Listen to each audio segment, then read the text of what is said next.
छत्तीसगढ़ विधानसभा चुनाव में कांग्रेस बुरी तरीके से हार गई। चुनाव में हार के बाद राजनेताओं की प्रतिक्रिया आने लगी है। छत्तीसगढ़ में भूपेश बघेल की सरकार द्वारा किए गए बेहतरीन कार्यों के बावजूद भी जनता ने उन्हें नकार कैसे दिया, यह कांग्रेस के गले नहीं उतर रही है।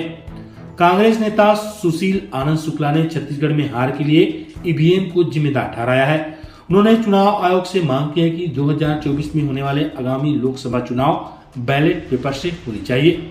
यह केवल सुशील आनंद शुक्ला की बात नहीं है, पूरे प्रदेश भर में चर्चाएं चल रही है कि ईवीएम मशीन में गड़बड़ी हो रही है। सोशल मीडिया पर बहुत सारे वीडियो भी वायरल हो रहे हैं। मध्य प्रदेश, राजस्थान और छत्तीसगढ़ के विधानसभा चुनाव में बीजेपी से करारी शिकस्त मिलने पर कांग्रेस ने इलेक्ट्रॉनिक वोटिंग मशीन पर ठिकरा फोड़ा। कांग्रेस नेताओं का आरोप है ईवीएम में गड़बड़ी की वजह से हार मिली है।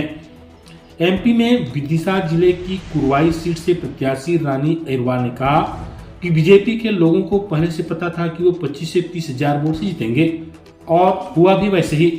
लोगों का यह भी कहना है केवल भारतीय जनता पार्टी के प्रत्याशी पहले से कैसा दावा करते हैं कि उन्हें कितने वोटों से जीत मिलेगी और प्रदेश में कितने सीट मिलेगी, और वह 100% सही भी निकलती है, जबकि अन्य राजनीतिक पार्टियों से जुड़े हुए प्रत्याशी या लोगों का दावा 5% भी सही नहीं निकल रहा है। जब ईवीएम मशीन आया है तब से इसका मतलब साफ है ईवीएम मशीन में एक गड़बड़ी की जा रही है। पूरे देश की बात की जाए तो कई राज्यों में विधानसभा चुनाव के बाद लोग ईवीएम मशीन पर छेड़खानी का आरोप लगाते रहे हैं। कई बार हाई कोर्ट, सुप्रीम कोर्ट में याचिका भी दायर हुआ। चुनाव आयोग को लाखों शिकायतें गई, पर न तो चुनाव आयोग सुनने को तैयार है, न ही हाई कोर्ट और सुप्रीम कोर्ट। यहाँ तक कि विधानसभा और लोकसभा सदन में भी कई बार इस विषय को लेकर चर्चाएं हुई, किंतु सत्ता पर बैठे राजनीतिक पार्टी मौन धारण कर लेती है। देश के प्रधानमंत्री नरेंद्र मोदी इस विषय पर एक शब्द तक नहीं बोलते। जिस देश में लोकतंत्र हो वहां का मालिक जनता होती है, क्योंकि जनता ही अपनी मर्जी से चुनकर विधायक और सांसद बनाती है, उसके बाद सरकार बनती है। इसलिए जनता के हिसाब से देश में शासन चलती है। किंतु यहाँ भारत में सबसे बड़ी विडंबना यह है, लाखों आवेदन जाने के बाद न तो देश का मुखिया ईवीएम मशीन को लेकर कुछ बोलता है और न ही इस देश का न्याय व्यवस्था वाली संस्था। अगर इस देश में 1% लोगों को भी लगता है कि ईवीएम मशीन में छेड़खानी की जा रही है और इसकी शिकायत निर्वाचन आयोग को मिलती है, तो निसंदेह बैलेट पेपर से चुनाव कराया जाना चाहिए। ईवीएम मशीन में होने वाले गड़बड़ी को लेकर सोशल मीडिया पर बहुत सारे वीडियो वायरल हुए हैं, जिसमें इंजीनियरों के द्वारा यह दिखाया जा रहा है कि वोट आप किसी भी पार्टी को डालें, उसको मनचाहे जगह पर ट्रांसफर किया जा सकता है।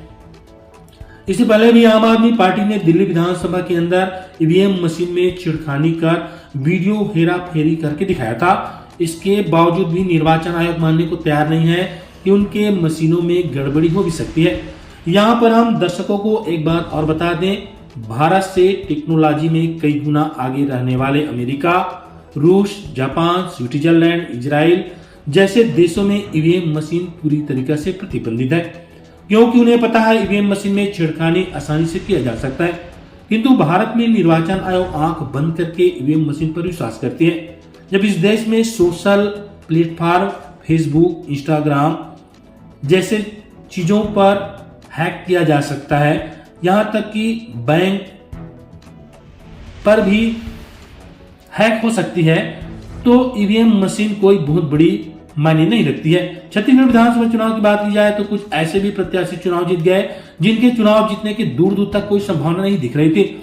यहाँ तक कि उनके लिए चुनाव प्रचार करने वाले लोगों में 10-20 से ज्यादा लोग भी नहीं दिखते थे। वो एक रैली तक नहीं कर पाए, लेकिन परिणाम ने सबको चौंका डाला। छत्तीसगढ़ प्रदेश में भूपेश बघेल सरकार के द्वारा किए गए कार्यों का चौतरफा चर्चा रहा। यहाँ तक कि प्रदेश में भूपेश बघेल के कार्यों की सराहना होती रही और छत्तीसगढ़ वासी पूरे नहीं बल्कि पूरे देश के लोगों को लग रहा था कि छत्तीसगढ़ में फिर से भूपेश बघेल की सरकार बनेगी। लेकिन भारतीय जनता पार्टी पहले से दावा कर रही थी कि सरगुजा रेंज और बस्तर रेंज में बीजेपी एकतरफा जीत हासिल करेगी, और ये हुआ भी। माने 100% दावे पहले से कैसे बीजेपी कर रही है और वैसा हो भी रहा है। ईवीएम मशीन में गड़बड़ी होती है, यह बात तो स्पष्ट है, किंतु विधानसभा चुनाव 2023 में छत्तीसगढ़, मध्य प्रदेश, राजस्थान, तेलंगाना में गड़बड़ी हुई है या नहीं हुई है, इसकी दावा हम नहीं करते हैं।